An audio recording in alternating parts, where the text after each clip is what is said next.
This episode of the Faith and Finance Podcast is brought to you in part by Christian Community Credit Union. Our friends at Christian Community Credit Union have a special offer for FaithFi listeners. When you open up a high-yield checking, savings, or Visa cashback card with the code FaithFi, you'll get up to a $400 bonus. As our recommended banking partner, it's a great opportunity to align your faith and finances. Visit faithfi.com/banking to learn more. That's faithfi.com/banking.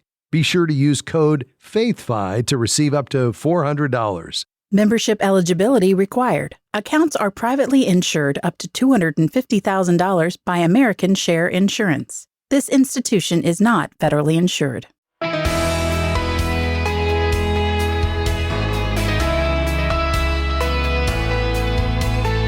The best gift you can give yourself this season might not come wrapped in paper or tied with a bow. Hi, I'm Rob West. The holiday season from Thanksgiving through Christmas can be one of the most joyful times of the year, but also one of the most stressful, especially when money's tight. What if you could celebrate the whole season without the financial regret that debt brings? We'll talk about that today. Then it's on to your phone calls at 800-525-7000. This is Faith and Finance, biblical wisdom for your financial decisions. From the turkey to the tinsel, the holidays bring both delight and pressure. We want to give, to gather, and to make memories. But if we're not careful, the bills that follow can overshadow the joy. The good news is, it's not too late to make this season different. Whether you're preparing for Thanksgiving or Christmas, the same principles apply. First, set a total spending limit. Start with what you can afford, not what you wish you could. That number is your guardrail for the holidays. You're not being stingy, you're being wise. Every dollar you keep out of debt stays available for future generosity. You'll also want to divide that total into categories, such as food, travel, gifts, decorations, and charitable giving, whatever matters most to your family. Writing it down makes the plan tangible and easier to follow. If you're hosting Thanksgiving dinner, be sure to include the cost of groceries in your budget. If you're traveling to see family, plan for gas or airfare now instead of letting it sneak up later. Second, pay with cash or a debit card when you can. Studies show that we spend about 30% more when paying with credit. If you do use a card, set a firm limit and stick to it. Some families even open a separate account just for holiday spending. It creates a natural boundary and helps avoid impulse purchases. Third, get creative with giving. Whether it's hosting Thanksgiving dinner or wrapping Christmas gifts, remember, it's not about the price tag. A handwritten note, a framed photo, or a homemade pie can carry far more meaning than something store-bought. Acts 20:35 reminds us it is more blessed to give than to receive. That blessing isn't about the cost, it's about the heart. If your children are old enough, invite them to help bake cookies for neighbors or make handmade gifts for grandparents. Those shared experiences create memories that last far longer than the presents themselves. You can also use what you already have. Maybe you've been saving up reward points. Redeem those for gift cards or purchases. It's one more way to keep spending within your means. Lastly, plan ahead for next year. When January rolls around, start setting aside a little each month for the next holiday season. Even $50 a paycheck can make a big difference. By November, you'll be ready to give and celebrate without anxiety. If you prefer automation, set up an automatic transfer to a savings account just for holiday expenses. You'll hardly notice it leaving your budget, but you'll be grateful for it when the holidays roll around again. And if you're looking for a place to keep those savings, consider our friends at Christian Community Credit Union. They're a financial institution that has been providing Christian banking solutions to thousands of Christ followers and ministries for over 68 years. Not only do they share your faith, but they're committed to helping you manage money in a way that honors God. CCCU's savings accounts, digital tools, and personalized service can help you stay on track during the busiest time of the year. Right now, as a special offer to FaithFi listeners, they're offering up to a $400 bonus when you open a high-yield checking, savings, or Visa cashback card. As our recommended banking partner, it's an incredible opportunity to align your faith and your finances. And by the way, they just merged with Adelphi. They're now the biggest Christian banking solution anywhere. Visit faithfi.com/banking and enter the code FAITHFI when you apply. That's faithfi.com/banking and enter the code FAITHFI. As you prepare for Thanksgiving, take a moment to give thanks to God for His provision. Gratitude is where wise stewardship begins. And as Christmas draws near, let your giving reflect the joy of God's greatest gift to us, His Son, Jesus Christ.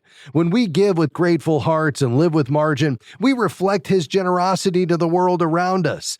Ultimately, this creates space for what matters most: faith, family, gratitude, and the celebration of Christ's birth. Even when finances feel tight, remember, lasting peace isn't found in numbers or careful planning, but in resting on God's faithful provision. That's the heart of faithful stewardship, learning to live not from scarcity, but from trust in the one who provides abundantly. And when you do, you'll find a joy that lasts long after the holidays are over. Back with your calls after this, 800-525-7000.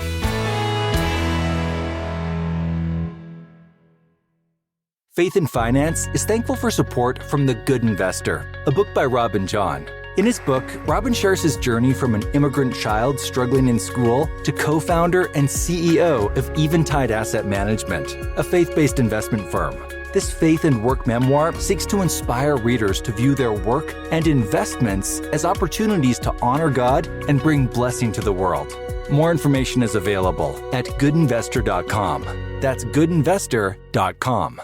Wondering who Faith and Finance recommends as a banking partner that aligns with Christian values? It's Christian Community Credit Union. When you open a high-yield checking, savings, or Visa cashback card, you'll help advance the gospel when making everyday transactions. Visit faithfi.com/banking and use code FAITHFI when you sign up. That's faithfi.com/banking with code FAITHFI. Membership eligibility required. Each account is insured up to $250,000. This institution is not federally insured.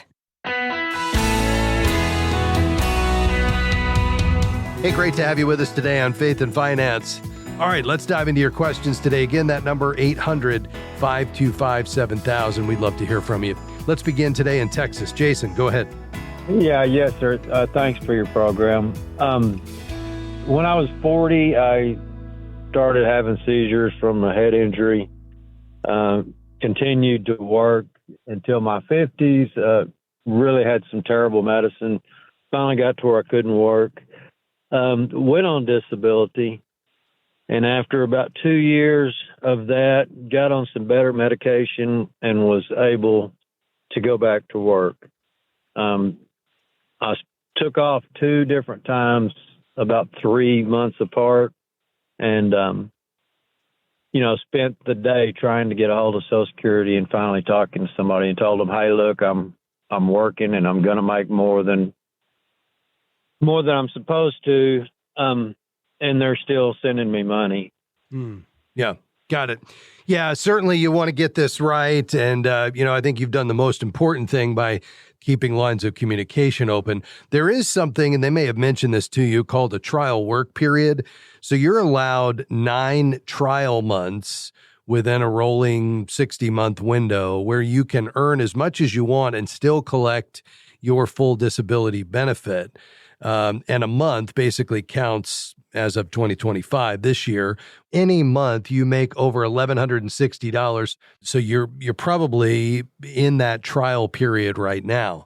And then after that ends, then you get a 36-month window where you can still receive benefits for any month your earnings are below what they call substantial gainful activity. But this is a pretty low barrier, so you're probably going to go above this. And there's a higher limit if you're blind. And if you earn above that, then that's when your check usually stops. Now, there's a grace period. So the first month your benefits stop because of the substantial gainful activity, plus the next 2 months are still fully payable. So that prevents that abrupt cutoff. But I think the reporting is key. You want to keep sending your pay stubs, stay in touch with Social Security. If you don't report, that's when overpayments pile up and you risk having to pay money back. But, you should be in good shape here if you're still within that trial window, but just recognize that it is probably going to wind down and eventually stop. Okay, thank you so much. I did leave something out. I developed prostate cancer about 4 years ago and did the surgery and 40 radiation treatments, and everything's been good for quite a while. But this last year it's come back, and it's right at the point that they're calling it reoccurrence. And I'm concerned that I may have to not work as much, and so I would need my Social Security reinstated. Is that something I should talk to them about, and should I make an in-person visit with Social Security? Yeah. That's never a bad idea. But yeah, if your benefits ended because you earned above the substantial gainful activity limit, then within the next 5 years, if you stop working or your earnings drop below that due to your disability, you can request an expedited reinstatement. You don't have to start the whole application process over. And then while they review that, you can even get up to 6 months of temporary benefits. And then they'll check that your original disability still limits your ability to work. Now, if you're saying this is something, new, then, that may involve you starting over. And again, it's never a bad idea to visit with them and talk about that. But if you're in that 5-year window and it has to do with the disability that had been previously limiting you, then obviously that could happen much quicker. Okay, well, that is exactly what I needed to hear. Thank you very much. God bless you. I appreciate your time. Absolutely, Jason. All the best to you, my friend. And we appreciate you giving us a call here today. Call anytime. Again, just to make sure I'm clear here, Social Security will treat this as a new claim if it's a new medical issue. So you would need to start that process from scratch. So just be ready for that. That's going to take a little bit longer. Thanks for your call today. Ralph is in Texas. Go ahead, sir. Yes, sir. Thank you for taking the call. Yes, sir. My wife and I, we own our house, lock, stock, and barrel. But over the past 5-6 years, we've had to live on credit cards for a while. And we've run up quite a bill. I'm toying between going to the bank and using the house as collateral for a loan and doing a reverse mortgage. Yeah. Are you planning to stay in this home if you can make it work indefinitely? Yes, that's the reason that I'm calling about the reverse mortgage, basically. Yeah. If something happened to me, I got to looking at the payment on the house if I took out the loan and the insurance I'd have to take out to cover that loan if something happened to me because the wife couldn't take care of it. It basically is up to the same point I'm paying now, but I'm not getting anywhere now. Yes. So I was looking at the reverse mortgage to keep from paying anything. Yeah, very good. Yeah, you're right. I mean, so this, if you don't have the assets and the income in this season of life, this is where, the fact that you're sitting on your largest asset that's essentially after-tax equity in your home could be the game changer in terms of you all being able to just even maintain your modest standard of living without that added pressure and the expense of the interest. So your options would be to move and, try to get that equity out, perhaps invest it and rent somewhere or stay there. And I think that's where the reverse, the home equity conversion mortgage lets you tap into your home equity, stay in the house, never have a payment. The loan balance would grow over time, and then it would be repaid when you move out, sell, or pass away. And you could receive it as a lump sum. Most people receive it as a line of credit, but you could even get monthly payments. And, over time, generally your home would increase in value and they would come up based on your age and the equity that you have with a monthly payment that you would receive for the rest of your life. And, you would continue to receive that and again, never owe anything until you move or pass away. Now, of course, you still have to pay the property taxes as you have been, the insurance, maintain the home. There are some upfront fees and then mortgage insurance premiums that are rolled into the cost of the loan. And then in terms of the impact on heirs, it would just mean that your heirs get less equity because when the last borrower passes away, which means that both of you can stay in the home, and if one passes away, the other would continue to live there, until, if this is your wife, because you predecease her, she would stay in there until she moves or passes. And then the home would be sold generally to repay the loan. And then any leftover equity goes to your estate and could go to ministry or your heirs. And so, it can be a great option. And our friends at Movement Mortgage are really the experts in this. They all know and love the Lord there, and really good at, helping you understand how this can impact you. And we'd be happy to have somebody reach out to you if that would be something you're interested in. That would be awesome. In fact, I was going to ask if you had a recommendation. Yeah, sure do. Because I see all these things on online and all this, and I don't trust about half of it. Yeah, I understand. And there's a lot of advertisements around this, and so I get it. You're wondering who can I trust? Well, if you stay on the line, we'll get you some information, folks. If you're listening today and you want to know more, you can go to movement.com/faith. But Ralph, stay here. We'll get your info and get somebody in touch with you. Lord bless you, sir. Thanks for calling today. We're going to take a quick break and then back with your questions just around the corner here on Faith and Finance. So stick around. We'll be right back.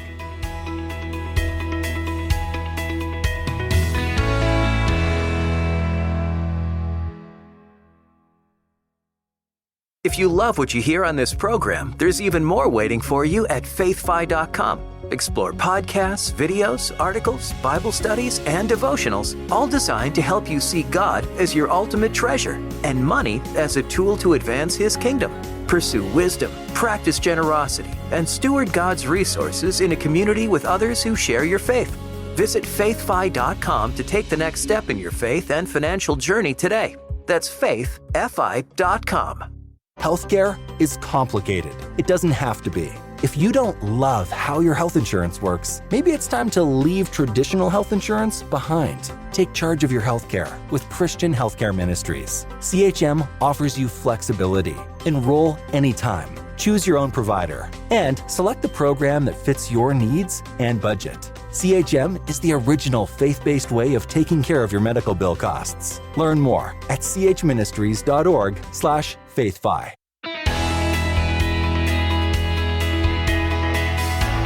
Great to have you with us today on Faith and Finance. Taking your calls and questions here in our final segment today, 800-525-7000. That's 800-525-7000. You can call right now. All right, let's head back to the phones. Fox River Grove, Illinois. Hi, Mark. Go ahead. Well, I have a question for you.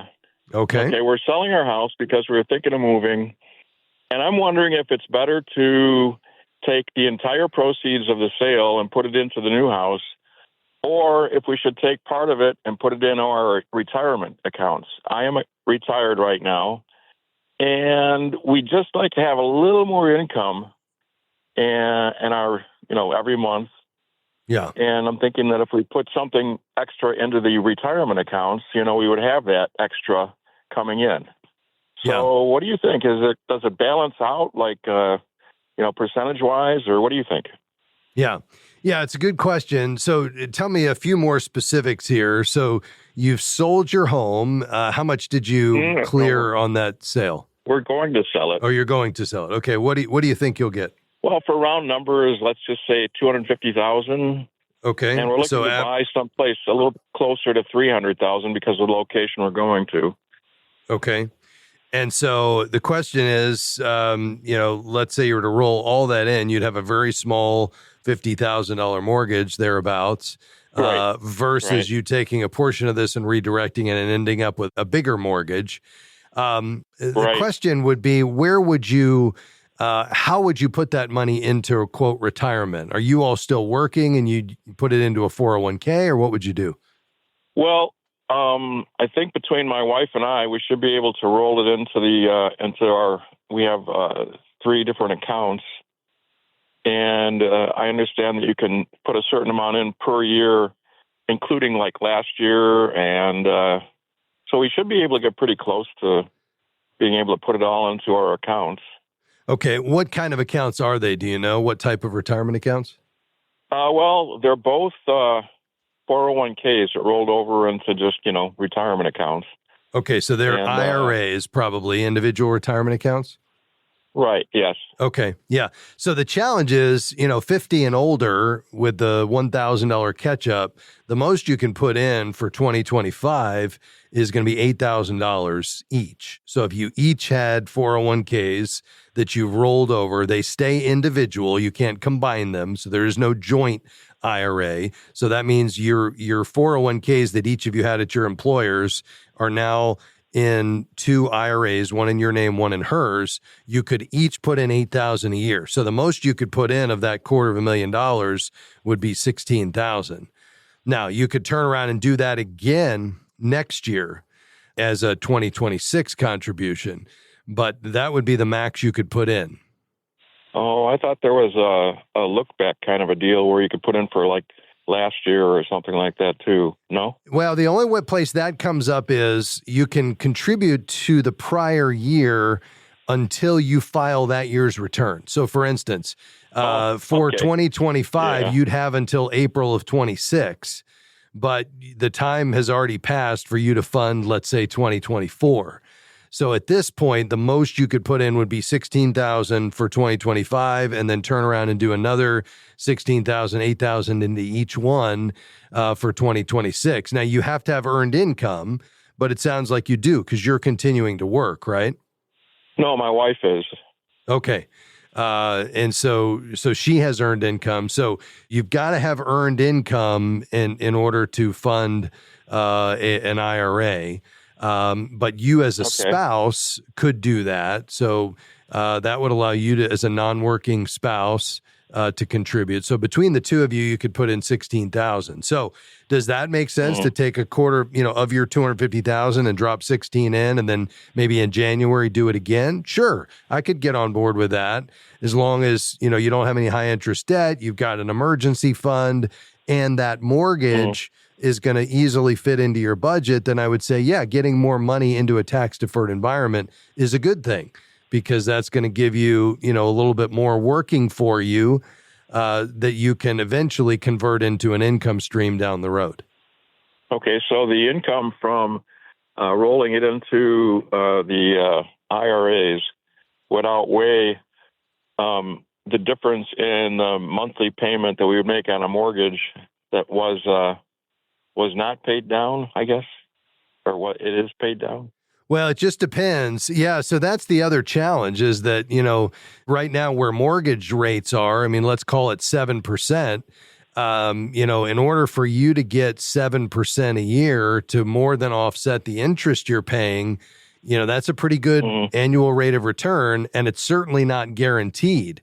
Whereas the money you put into the house that you're not having to pay 7%, a year in interest on is guaranteed. So I think from a pure dollars and cents standpoint, you're probably going to come out better over a 1-year period by just paying down the mortgage. If you're going to end up taking on a bigger mortgage, maybe $32,000 more, because you put in 16 plus 16, you're going to end up, spending more in interest than you're probably going to make. Now, you could run the compounding effect of that out over the next 10 or 20 years, and perhaps the, mortgage or the contribution of the IRA, especially given that she's still working and you would get a deduction for that. So there's some tax savings there that you could say it outweighs the interest, but it's not going to be by a lot. And so if you would, rather press toward becoming debt-free sooner rather than later, because as soon as you pay off this mortgage in full, now you've taken your biggest monthly expense, your mortgage payment, and it's gone. And that's probably going to be really helpful in terms of just keeping your lifestyle expending at a minimum, which means you need less assets to support that because you're just not spending as much on a monthly basis. And so I think from that standpoint, there could be a case for you to say, you know what, I'm going to go ahead and just try to get out of debt as soon as possible and not have a mortgage payment. Does that make sense? Yes, it does. So it sounds like the balance of wisdom here is to put the entire amount towards the new house. I think you could go either way, but I think you're right. Yes, I like that idea of you all taking 100% of what you've built up in equity, rolling it into the next place and saying, we're going to try to get out of debt fully as soon as we can and be without a mortgage payment, because that's just going to make balancing the budget easier. And I've never had anybody, Mark, in all the years I've been doing this, and I've probably answered more than 30,000 questions. I've never had anybody call and say, Rob, I paid off my mortgage last year and I've regretted it ever since. I just don't get that call. I understand. Yeah. Plus, I guess the other idea is that $32,000 into our accounts will not boost it enough as like I was thinking $100,000 would. Yeah. So that would be just a marginal input on that side of the equation. So I think that's sounds right. like I think we'll just go with putting it all into the new house. All right. Thanks so much. I really appreciate that. You're welcome, Mark. Call anytime, my friend. Lord bless you. That's going to do it for us today. A big thanks to my team today, Jim Henry, Devin Patrick, Robert Youngblood, and everybody here at FaithFi. If you want to support our work, go to faithfi.com and click give, and we'll see you tomorrow. Bye-bye. Faith and Finance is provided by FaithFi and listeners like you.